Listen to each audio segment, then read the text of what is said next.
नमस्कार, न्यूज मंच देख रहे हैं आप और मैं हूं विशाल वैभव। बिहार के उप मुख्यमंत्री विजय कुमार सिन्हा ने जो है नेता प्रतिपक्ष तेजस्वी यादव व आरजेडी पर जो है तंज कसते हुए जंगल राज के युवराज से संबोधन किया, जिसको लेकर पलटवार किया है।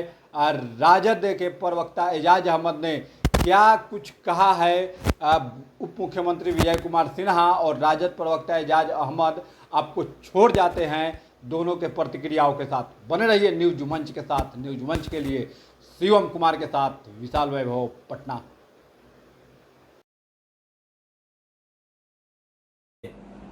जंगल राज के अराजकता के युवराज, जिसकी पिता की भाषा अमर्यादित, जिसका जोकड़े और फुहरपन के कारण बिहार बदनाम हुआ, जो हत्या अपहरण लूट बलात्कार का उद्योग चला करके बिहार के गरीब जनता की गाढ़ी कमाई लूट कर करके अपने परिवारवाद की अकूत संपत्ति से चार्टर विमान पर बर्थडे मनाता हो, जो सनातन संस्कृति को कलंकित और अपमानित करता हो, जो सामाजिक सौहार्द को बिगाड़ कर जातीय उन्माद फैलाता हो, ऐसे मानसिकता के लोग आज देश के प्रधानमंत्री नरेंद्र मोदी जी के बारे में अमर्यादित भाषा का उपयोग करके आपने फिर से एक बार परिचय दिया है कि बिहार को आप हमेशा कलंकित करेंगे, बिहार की जनता को शर्मसार करेंगे।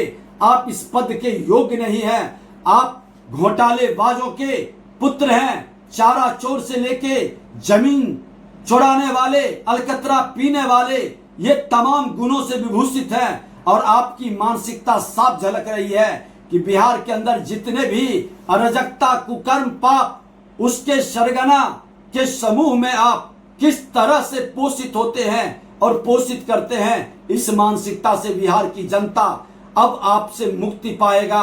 आप जैसे लोग बिहार के लिए काला धब्बा है, कलंक है, बिहार को शर्मसार करने वाले, बिहार के लिए को लज्जित करने वाले लोगों से अब बिहार की जनता को मुक्ति चाहिए। देखिए, आज प्रधानमंत्री जी सिवान के दौरे पर आए थे, जुमलाबाजी किए, भ्रम की राजनीति किए और जो बातें उन्होंने कही अंबेडकर जी के संबंध में, सबसे पहले तो उनको जवाब देना चाहिए कि अमित शाह जी ने किस तरह से उपहास बनाया था बाबा साहब डॉक्टर भीमराव अंबेडकर जी का। पूरा देश आंदोलित था, पूरा दलित समाज आंदोलित था। देश के संवैधानिक व्यवस्था पर यकीन करने वाले सारे लोगों ने गृह मंत्री अमित शाह से माफ़ी की मांग की थी, लेकिन माफ़ी मांगना तो दूर, भारतीय जनता पार्टी के नेता जवाब तक नहीं दिए। भारतीय जनता पार्टी के नेताओं को बताना चाहिए कि जब स्वर्गीय रामविलास पासवान जी का 12 जनपद खाली कराया गया था तो किस तरह से रामविलास जी के तैलचित्र को, बाबा साहब के तैलचित्र को फेंकने का काम किया गया, बूटों से रौंदने का काम किया गया। उस समय आंखों में आंसू लिए चिराग पासवान गुहार लगा रहे थे, बाबा साहब का अपमान हुआ है, रामविलास जी का अपमान हुआ है।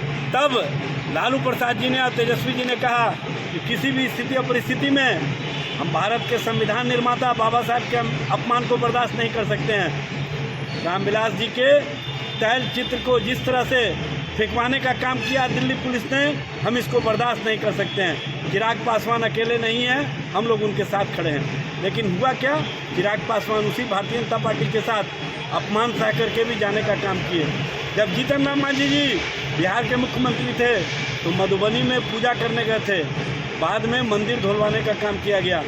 और जीतन राम मांझी की प्रतिक्रिया पर किस तरह से भारतीय जनता पार्टी के नेता गजेंद्र झा ने उनकी ज़बान काटने की बात की थी, 10 लाख रुपया इनाम देने की घोषणा की थी।